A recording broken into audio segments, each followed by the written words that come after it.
I know some of you won't really give up about what I'm gonna be saying right now, but I'm just gonna straight up and say it.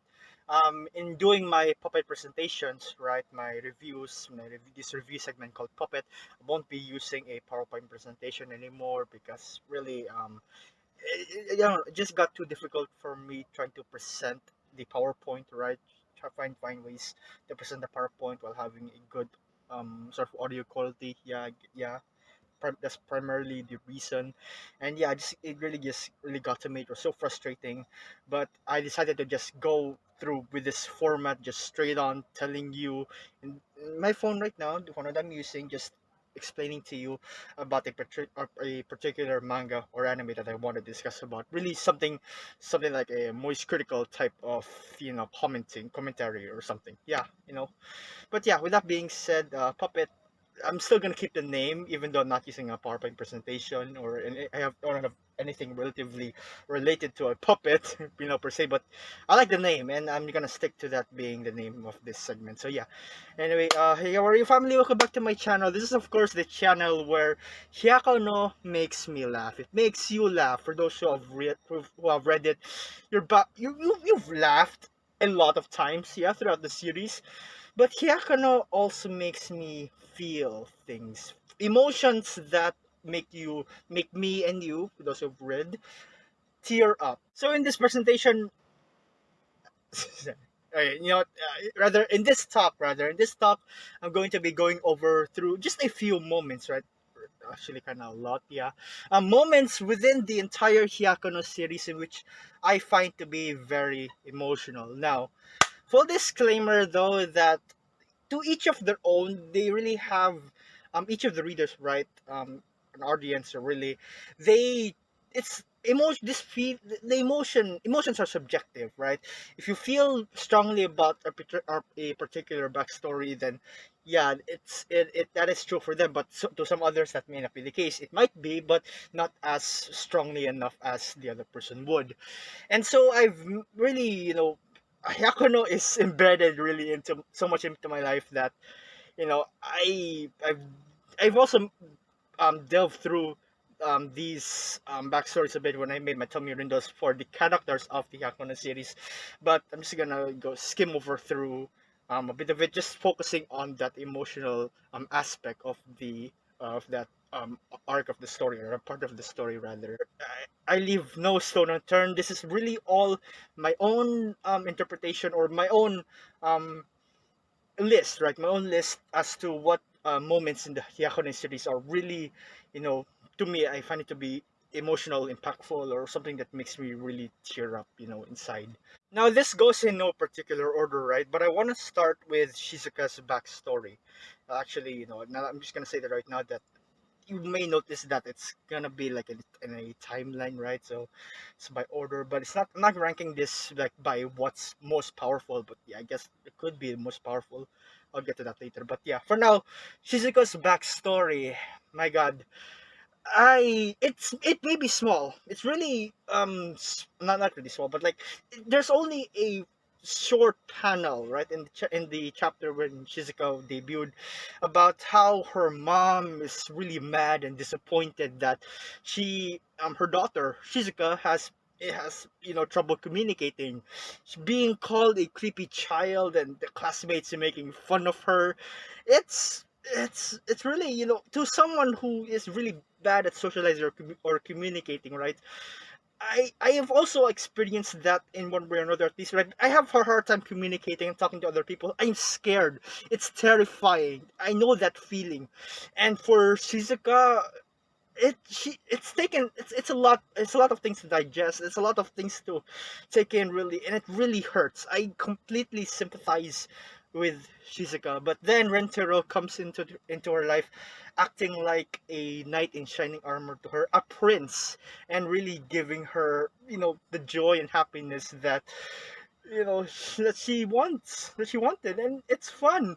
It's beautiful, really, the change and the journey that Shizuka has, and the bonds that she made with the rest of the Rentaro family. It's admirable.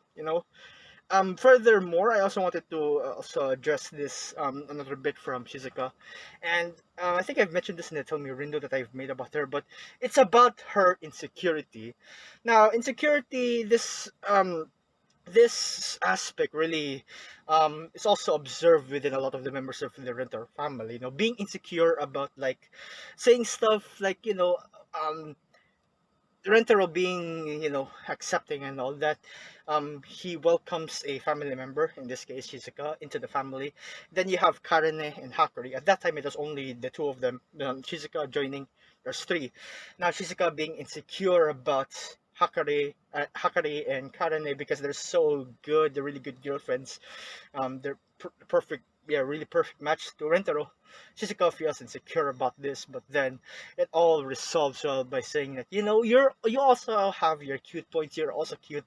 We come to accept you because in the Renter family, all of us are equal, and I think that's a really nice thing you know, to have the mindset to have and to grow with Shizuka. So next up on the list is the Hakari Rescue arc, an arc in which many of the Hyakuno readers, Hyakuno fans, are really placed in a high regard, and for good reason. I've actually also touched on this when I made my Tell Me Rindo for Hahari, right? So if you're interested, please check it out. But yeah, just to skim over through it, Hahari's tragedy, her tragic past really made its impact towards Hakari, and really setting the tone for what Hakari should think of in the future, and what she should how she can make do, or what she can um what she can, yeah, what she can do about this relationship, right? Will it stay strong? Is my mother right? A lot of questions start to rise up, and then Hakari confronting her true feelings, right? That she's scared that she'll make Rentaro miserable, and that really the case is that it's really the opposite, right? Everyone will be sad, and it's truly a test of true love and determination for your loved one. And that moment, man, the moment when Karen slapped Hakari, when she, tried to, I'm not gonna go too deep on that yet, but that moment when when she slapped Hakari, getting angry, really letting all that emotion through. You can see it in their faces, right? It's true love. Amazing. And I quote what I wrote: Karane and Hakari's bonds are strengthened from this chapter onwards. It is a display of powerful emotion, of genuine love that seems invisible, but it is never forgotten. Just really wonderful. And Hakari, um, with that, in the subject of Hakari, I feel like Hakari as a character really has grown, and I especially love that one chapter as well, when Hakari and Yamame were trying to do things, or yeah, trying to find a way to make Rentaro go Wee! Sorry if that's the term, like make Rentaro's heart beat, by from Yamame, for to like Hakari is trying to beautify Yamame, but then she learns that Yamame's beauty and charm really is all natural. Then Hakari having this sort of nature of always like putting on a face, right, and acting all cute. It's not natural, yes, but at the end of the day, Rentaro is still loves both the natural beauty and the way that they try to act natural, or they try to appeal to Rentaro. In this case, Hakari tried to put on all the moves basically, and Rentaro still loves her for who she is. Really, Rentaro is this guy accepts anyone, and I'll explain more on that later. But yeah, overall, it really ends with a banger of an arc, and yeah, I think I also mentioned this before that in my video talking about um, Hyakuno placing 8th place in the um, anime Japan list of rankings of anime to be animated. 8th place. Yeah, if this were to get an animation, then the Hakari Rescue arc, I guess it could be a good ending to the to one season of it. So yeah. Of course, you cannot forget Hakari, the Hakari Rescue arc. You can't forget that scene with the parting of Hahari's husband. Now, if I've already touched on this in Hahari's sometimes windows, yeah. So basic points of it is just letting go, right?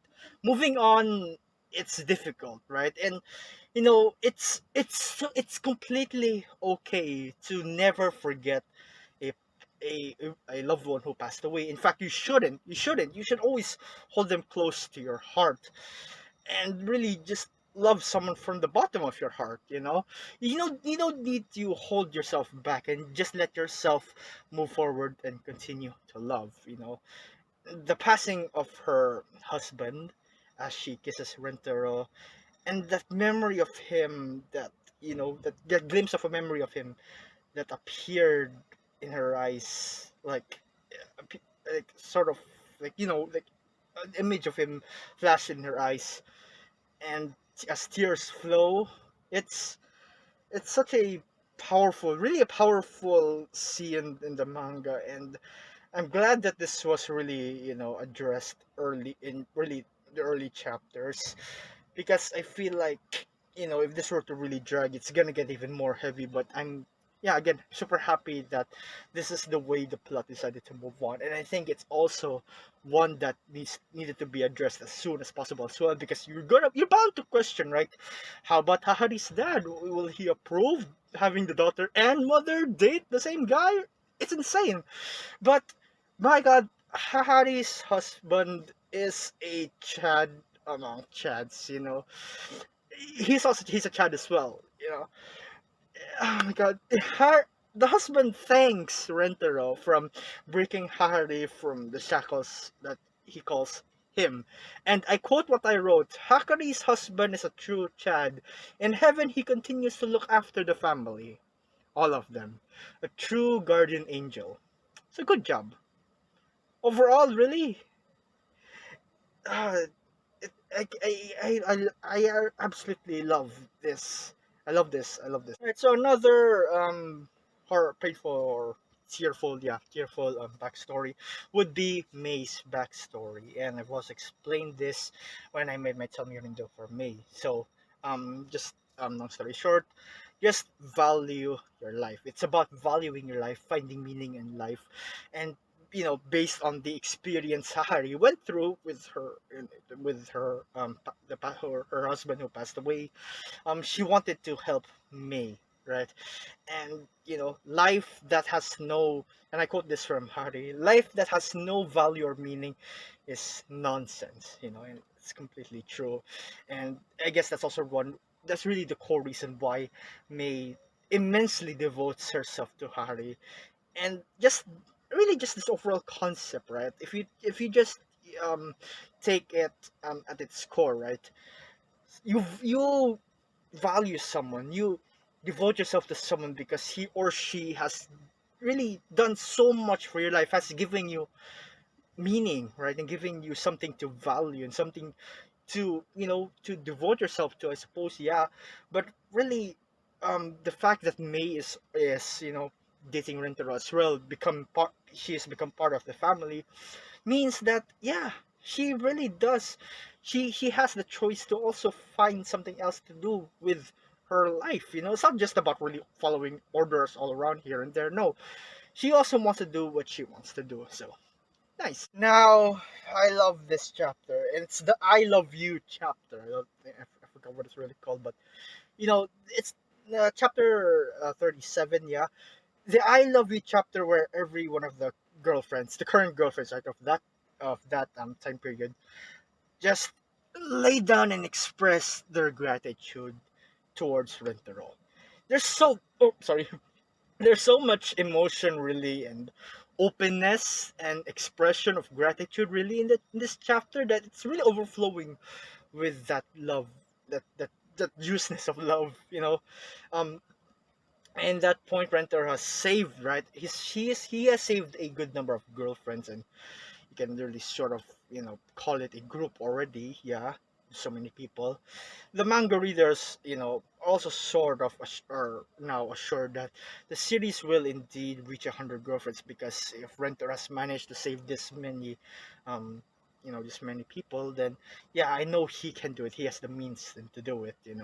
And from that, right, expressing the love gained from this experience and sort of sharing it to Rentaro just makes you feel warm because of how genuine it really is. And what makes this even more impactful is because we know that Rentaro has had a really rough past, and that he was rejected 100 times, 100 times, and having someone to return those feelings just makes you happy. It's just beautiful to know that, hey, all my efforts are worth it. If it's okay if I got rejected 100 times. I was he Rentaro was struggling for so long, but then having gained this many girlfriends or family members in the Rentaro family, then yeah, all the experiences and the hardships that I've went through are worth it, and I will continue. He will continue. Rentaro will continue to to grow stronger. Yeah, I'm already scared of how strong he already is, but if he were to go beyond past human limitations or even beyond the limitations of limitations, then yeah, I'm pretty sure that he can really he can take on anything. But suffice it to say, the I Love You chapter, not only does it give a really good, insane, lovably insane panel where he he just blurts out all of the things that he loves about his girlfriends. I've actually made a video, speed running all the things of that. If you want to check it out in my channel, yeah, please do. But yeah, just this chapter is full of love. Next up, we have Nano and Mimimi's reconciliation from the beauty battle, right? Now I've also touched on this as well in when I made my tummy window on Mimimi and Nano as well. So yeah, overall messaging that I wanted to address: acceptance, forgiveness, being friends after conflict, and growth and matureness for both Nano and Mimimi is truly touching. And I quote from what I wrote: what makes me tear up with this resolution is not only by the display of growth from both parties, but by the very answer and response of them. Does that make sense? Nano responding knowing that she did something wrong and tried to make up for it. And you have also Mimimi with that look on her face, that panel for the look on her face. It really screams, a lot of things are flowing through her mind, and it seems like it all rolled down smoothly like a rapid stream, turning into a calm river. Sort of a realization. Okay, maybe this is getting a bit more confusing. Sorry. But yeah, overall, really, Mimimi and Nano's getting together, right? And now it seems like it's all in the past. Well, yeah, of course it is, but now the way that they're acting right now, their whole dynamic together, beautiful. Iko, my girl. What sorry, no bias, but well, kinda. Just kidding. So Iko's fear. Now she injured someone right in the stands when that one incident right in the baseball arc. She injured someone who is in the stands when she batted the ball, and now whenever she plays, she freezes when she's in the batter box and when she thinks about what's happened, and that this whole issue was resolved, of course, in the chapter because she decided to really move forward for the family, but also in the chapter and the chapter 60. Yeah, that's what it was. Yeah, basically the date chapter between Iku and Rentaro, one of my favorite chapters. Really, yeah, it's amazing. This chapter, right? It really adds further confirmation that Rentaro loves Iko for her boyish self. Iko is really self-aware, right, of her tomboyish personality, and she wants to change that as well. Now, when I said a few minutes ago about the whole insecurity bit, right, of these girlfriends, yes, they all have their concerns and their anxieties about, like, am I really good enough to be part of the family? Am I really good enough for Rentaro? Why am I so boyish? That's actually, yeah, that's one of the things that she was also worried about, right? She wants that girly as well to really get Rentaro to, to fall in love with her even more, even though Rentero's already madly in love with Iku, right? Sometimes just being you is enough, and I couldn't say it any better than what Rentaro did for or what Rentaro said for Iku, really. But yeah, at the end of the day, Iku finally has resolved that issue, right, from her sort of fear of from the whole baseball incident, right? But apart from that, it's really all about her self-awareness of her tomboyish self, and that I'm really glad that super glad really that Aaron Toro just decided, just be yourself. I love you for who you are. And my God, is it? Do we really need? I'm really glad that there's a tomboyish girlfriend in the family.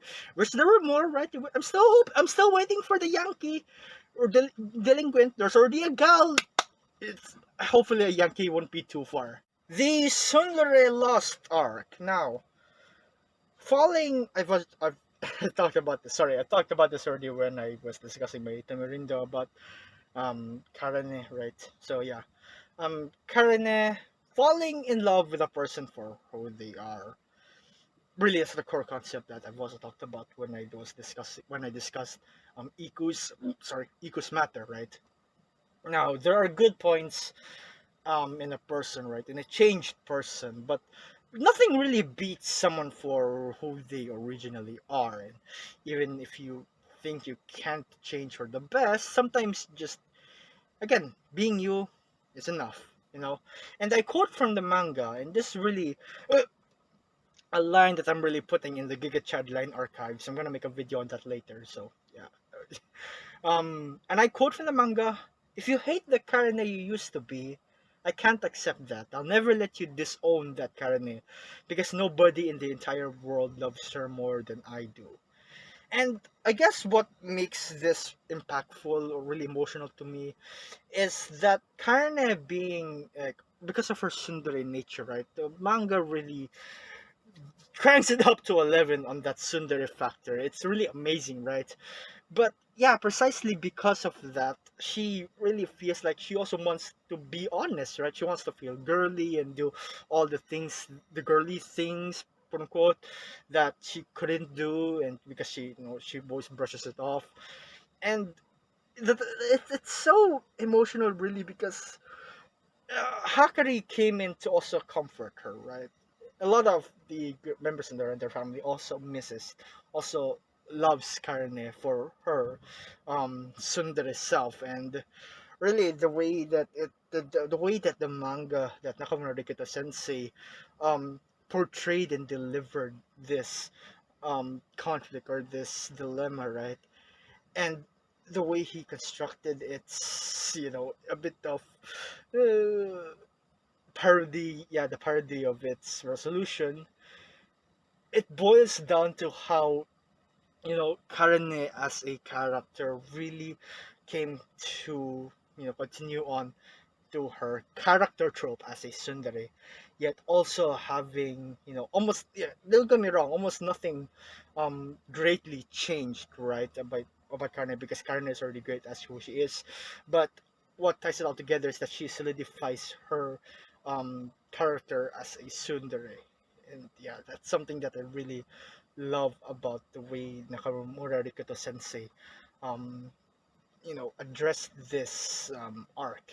It's really beautiful. Now next we have Chiyo's burden. It's kind of pretty simple. No, yeah, kind of simple in a way, because I really sympathize with Chiyo as well. That you don't the main message that you don't have to be so firm all the time. Her anxiety and sadness, especially when she takes off her glasses, right? And it she always cries because it really um sort of like a remembrance of her mother, who I don't know what happened to her yet. I haven't really we haven't really got a good deal yet of what's happened. I don't know, maybe I'm not gonna touch on that yet. But yeah, her mother really, she misses her a lot. And it's beautiful and emotional to see how Kusri in her adult form, her senpai form, also tries to comfort Chiyo, and try to ease her by wearing the glasses and making it seem like she's the mother, right? And yeah, really, so many things, so much responsibility, and she's only just a little girl. She's only in middle school, and that's really tough. That's really tough, and it's something that, you know, you'd also come to every one of us in our lives. You'd also come to the point where we have to take responsibility, but it's that push, right? It's that, or rather that continuously carrying that responsibility that really takes its toll on us, and eventually our surroundings would also be affected. People would take advantage of us. People would um, try to blame or do any sort of thing that utilizes your aspect of being responsible or too firm. And could be a turn off, yes, but yeah, it's too much to carry. But yeah, next we're going to be want to discuss as well Naddy's backstory. Now, I haven't made a Tomirindo on Naddy yet, but I will soon, right? But for now, to not dig too deep on it, family pressure, that's the issue. And it's emotional, really makes me tear up, because the idea of wanting to be free, or wanting, quote unquote freedom, sorry, sorry, quote unquote freedom, right? It's not something to easily obtain, especially when you are when you're at a prestige family. You have the pressure of those around you, especially towards your family, who expect you to do this, to do that, to have great things, really. And the sadness in Naddy's eyes, in her backstory and in the chapter, when she was just a child, right? It really pains me. It really pains me because she looked so down and so painful, really. And she's even, she was also getting lashed on because she couldn't do things too well. And uh, that's why Yukiko Sensei really did an amazing job portraying her character so well. In one point, you couldn't even tell that they're the same person, right? Naddy, who she is now, being the fun-loving Japanese miracle-loving teacher that she is, compared to back then when she was a child who was really trapped in this world of you know full of responsibilities and expectations. It's surface pressure. The song "Surface Pressure" from the movie Encanto really takes this, you know, it really matches well with this. I love that song. Again, I understand as well why everyone really, you know, feeling so much emotions from hearing that song. I myself as well, But yeah, back then, Nadie, as a child, it's hard. But then she took that step of change, and it's admirable when she really had the guts to stand up and even delivered the family with a you.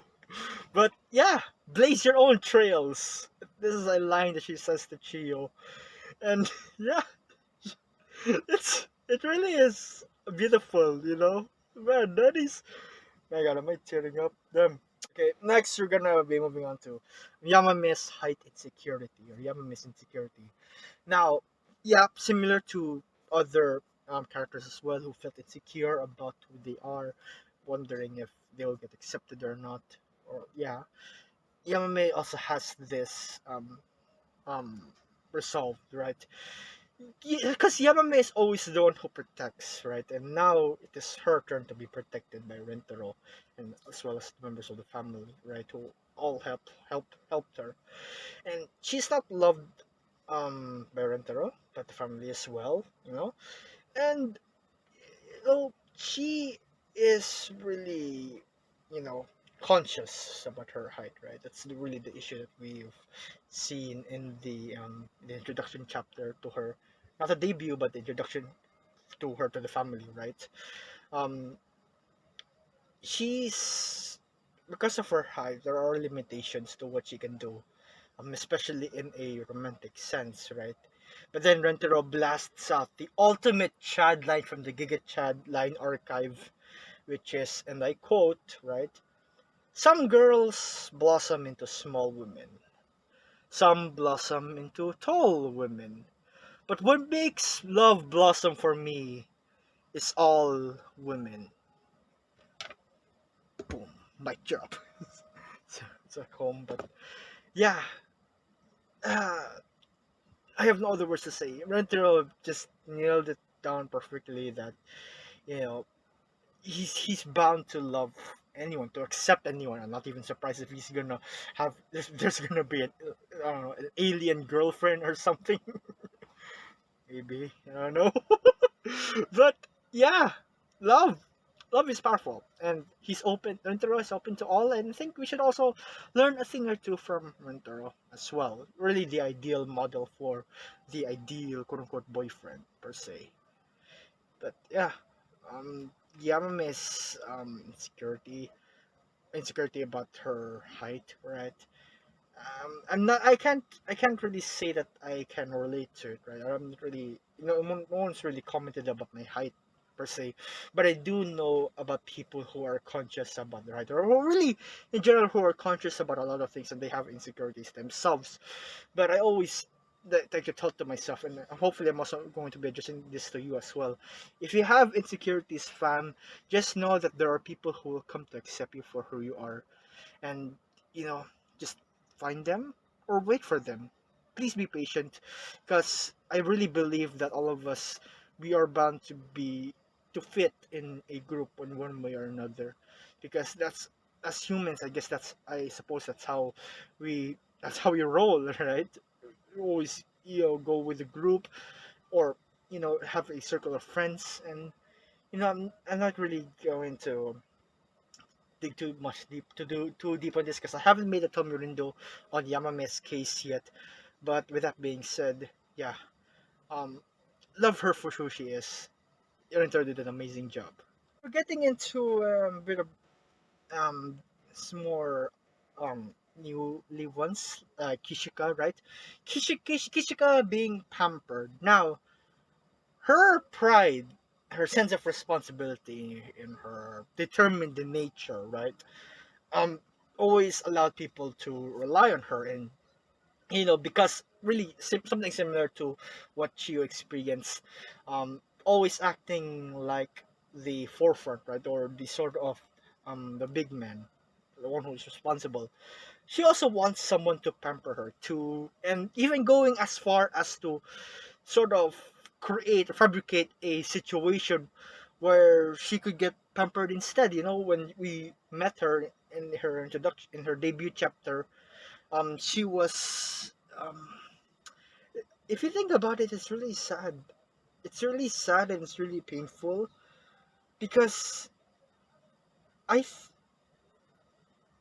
at one point in my life, I've also experienced that sort of longing, right, for um my parents to to say good job. Of course they do, right? They do. Don't get me wrong, but like when I'm alone, I always get so lonely, because during the day they're at work, and it's only me. I also want someone to also be with me, and I guess that's also why I find Kishika's case of being pampered in this list, because yeah, it's if you think about it, it's really sad. You know, fabricating the hand and just playing music, like ASMR rather, um of someone saying calm words to you or something like that. I guess there are ASMRs for that. I guess, yeah, on YouTube. But yeah, being pampered to your heart's consent, nothing wrong with that at all. Nothing wrong with that at all. Like the Capmoe is cute though, yeah. But at its core, right, it's nice that she can really be pampered, by Hahari, and that one scene. Next, I'm going to talk about Rentero's meeting with the matchmaking god, and I'm not talking about the first meeting. No, I'm talking about one of the recent, no, not recent, technically not recent, but the chapter when Rentaro was just day in the life of Rentaro, what he would do for all his girlfriends. He's managed to maintain their happiness level to the max, right?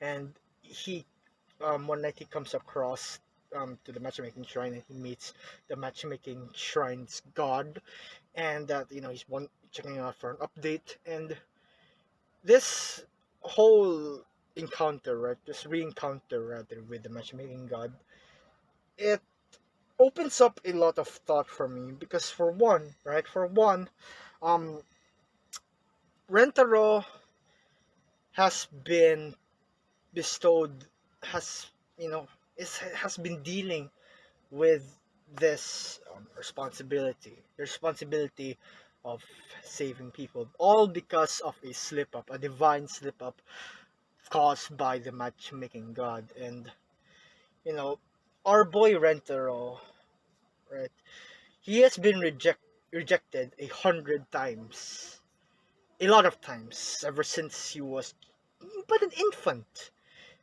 middle school, elementary, high school. No, middle school. Yeah, to middle school. Sorry, yeah, middle school. That's still a long time, right? Still a long time, and to reject, to ask out 100 people in that time span. Yeah, I guess I can. I don't know how that fits, how that checks out, but just works. It works. But at the end of the day, really, it really boils down to how the matchmaking god is really, really sorry for what he's done. And he also addresses this in that chapter where, he thanks Rentaro for saving their lives, and it's all, because of his mistake. You know, the god basically robbed them, right? Quote unquote, robbed them of their freedom, or the zing to, for the girlfriends to choose who they love. But no, Rentaro said, thank you. He's grateful. He is happy. Despite the responsibility that was pushed on him, instead of complaining about it, he is grateful because his life brightened up because of the girlfriends, and the girlfriends in turn as well also brightened up because they met Rentaro. And no, saying that the god robbed them of their happiness, that's not true at all, because these girlfriends are really a good match with Rentaro. And I think, if I remember correctly, there was a line that Kishika also said in her introduction chapter when she was introduced to the other girlfriends as well, that she mentioned something along the lines of, I cannot picture myself loving anybody else other than Rentaro. And that really says a lot. That line, despite it being, just so, I don't know, just quick, yeah, it wasn't really an extent to that, just that sort of statement from her. It really says a lot as well, considering that, you know, Enter is bound to have 100 girlfriends, and he's going to save them all, encounter them all, and love them all. And he is happy to have met them, to have met the girlfriends in his life, and he truly loves them for who they are. It's not because that he wants to save them. Yes, that is one way, but he also wants to genuinely love them as well. And that in a bonus, it also comes to save them. So he wants to make sure that it's a win-win situation for all of them. And really, I'm just glad that the other family members come to accept incoming new girlfriends to be introduced to the family. And that's one thing really that I admire as well about the writing of this manga in general. Nakamura Rikuto Sensei, really, I really believe that this, I think I said this before already, that this is really a unique take on the Hanam genre, and I'm really curious to see how this will go on and continue in the future chapters. Next, Ahko's low keyness. Oh, this is actually one thing that yeah, also made its impact towards me. Now, um, getting left out by her friends, and look, like these a sort of wet blanket, right? It's also because she has a difficult time um putting on or using her facial expression, right? It kind of set her facial expression sends the wrong idea, and that all that sort of stuff that really, that really hinders, that really causes a barrier, right? A barrier between communicating with her and her friends. You can feel the anxiety and the pain in the quote unquote mask that she wears, and really forcing herself to blend in with her friends. It's a difficult expression, and you know, I I, I really relate to this as well because um elementary school, high school, even college, right? It's difficult to for me, right? You feel like it's difficult to really properly get along with other people. Yes, I do have friends, right? I have a circle of friends, but you, on one side of the spectrum, you're afraid to show them, who you really are, to really express a lot of your thoughts. And this is also one of the things that Naddy also tries to teach us, that just be free, just do whatever you want. But there is that level of anxiety, or that level of insecurity, and that really just um, that strong sense of wanting to keep your ideas, or your true self, hidden or locked away, trying to put on this mask, right? And with Ahko being the latest addition to the Mentero family, um, she's off to a good start as a character, and really her development along the series. I am curious to see how that will continue on as more girlfriends are welcomed, right? But yeah, towards her facial expression, no, so that's why Yukiko Sensei is genius to have her to have Ako have this sort of expression, right, of feel happy on the outside, just just blatantly concerned, saddened, um all the emotion of, you know of anxiety, yes, I suppose, within her. It's damn, I really sympathize with, just trying to go along with the crowd, going along with your friends, right? Because you're afraid that they might not accept you, they might leave you. But there really is, I could cause the opposite effect instead. And yeah, Ako, I'm really glad that she can finally express what she wants. Being together with the families really made her open up more, and just really have a smile on her face that really does seem genuine, and that's just beautiful. Alright, last on the list is Shizuka meeting her favorite author, Kakuyo Sensei. And in the chapter, right, the chapter where she and Rentaro attends the book signing for this particular author, um, there at the end of the chapter, nearing the end of the chapter, there was a conversation between the two of them, right? And Shizuka just expressed her immense gratitude, expressing how she is so thankful for um Kakuyo Sensei, the author, to write the book, because it has really saved her. And that feeling, right, or that feeling of meeting your hero, meeting the one who made such a big impact in your life, it's beautiful, and this is how I would feel really when if ever in the blue moon chance that I am able to meet or even get mentioned by Nakamura Rikuto Sensei or Nozoru Yukuko Sensei, I would straight up tell them thank you very much for creating this manga. And just you know I have a lot of things to say, but I feel like I wouldn't, because this video is already too long. So what I can say really is such a really, really, really, really, really, really huge thank you, and um, keep up the good work. But yeah, just the, this concept, right, of showing gratitude to you know to your hero, and the author as well, Kakuya Sensei as well, is really glad that the readers also, were also really impacted by their works, right? And that exchange right between author and reader, beautiful. So yeah, I guess that's about it. I won't drag this video too long than it already is. But yeah, those are the list of story arcs or parts of the story in which really made me emotional. And yeah, hope you too as well who are reading or watching this video rather and read or are reading the series, also come to agree with the points that I've made about these impactful moments like so. Yeah, with that being said, take care from.